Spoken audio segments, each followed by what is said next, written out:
Hi, Pagan Shooter here, and I'm back to talk to you about the HP22.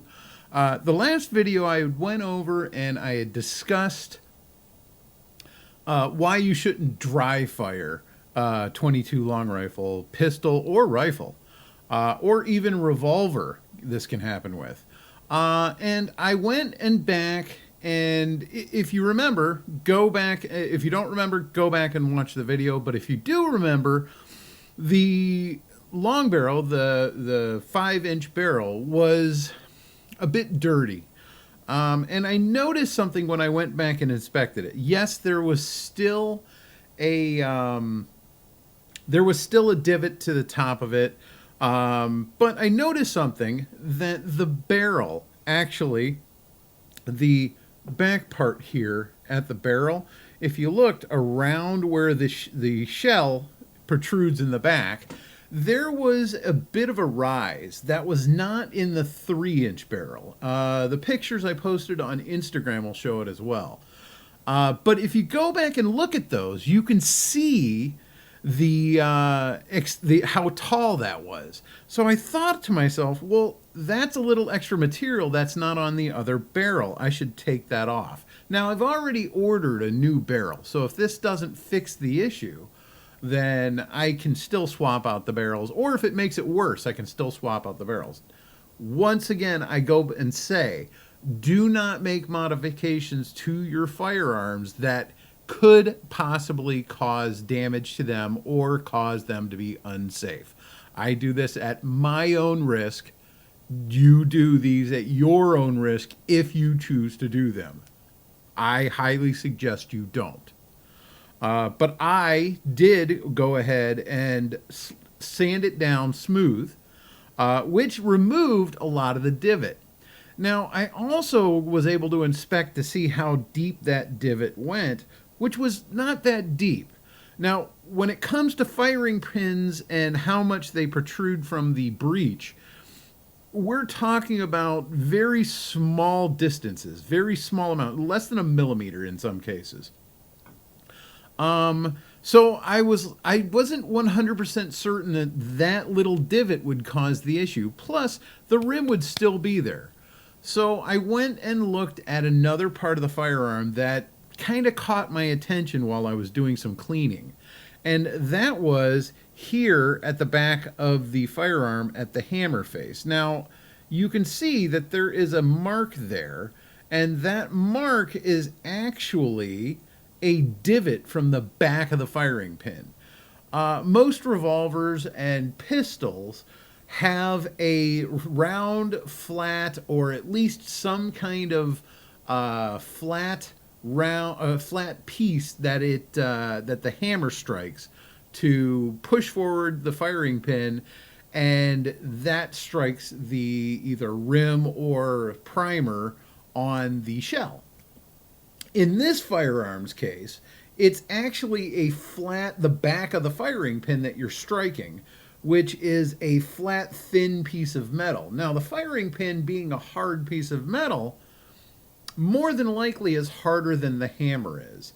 And this has caused, between hitting the firing pin and slapping it against the barrel, which would cause the firing pin to be pinched between, it appears that the firing pin has actually, there we go, I need to check that. The firing pin has actually pinched between the hammer and the barrel, which then caused the barrel, or the hammer, to get a divot in it as well. Now, that was actually pretty deep. So what I ended up doing, and if this doesn't fix the issue or causes a worse issue, I may end up having to replace the hammer. But what I had done was I went and filed the hammer flat and made sure that the hammer is still able to strike that firing pin. It does. So I believe the issue actually on this firearm was a combination of it dry firing, hitting the barrel, taking the firing pin, getting pinched between the barrel and the hammer, which caused the hammer to then divot as well as the barrel.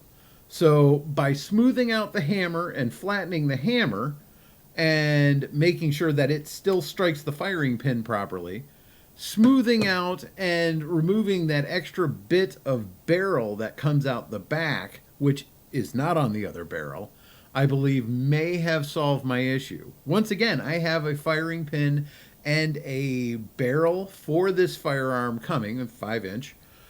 So testing this and the new one and verifying that the firearm is still safe and still able to fire properly, I think will be my next test. But I believe I have resolved my issue. And I'll have some images up in here. Hopefully I didn't misplace them. I did take a picture. But that appears to be what my issue was. Now, looking at this, let's swap out the barrel. Looking at this, you can see that the barrel does not have a gap or anything larger than it did. There, we're looking right there. So that is the gap that we have with the 5-inch barrel. I'm going to go ahead and swap out the barrel to the 3-inch barrel now. And we'll inspect that as well. And actually, it's funny because the 3-inch barrel appears to have a larger gap than the 5-inch now that I have cleaned up the 5-inch. I do not plan on making any modifications to the 3-inch barrel. The 3-inch barrel does actually function 100% correctly. However, the 5-inch didn't, so I think that this modification, this repair, I think did actually fix the issue. And for reference, this is the back of the 3-inch barrel, just so you can see what it looks like comparatively to the 5-inch barrel, which is right here. There we go. Now you can see it. And you can see that they look very similar now. Hopefully that takes care of my problem. If it does, then I have a spare 5-inch barrel, which I probably will use the new one comparatively to the old one. And if the old one still works, there may be further modifications in for that barrel. I don't know. We'll see. But that's what I have for this update. That's an update on the HP25 in regards to the damage from dry firing. I may be working up some form of follower for the magazines to try to combat the dry fire issue and the slide not staying open. I'll have to update you on that if I do come up with something. It'll probably be some form of resin if I do. But that's what I have so far. Go ahead and like, share, subscribe to this video or to my channel. Check out my wife and mine's check out my wife and I on Twitch. It's @Jen and Dave. And this is Dave.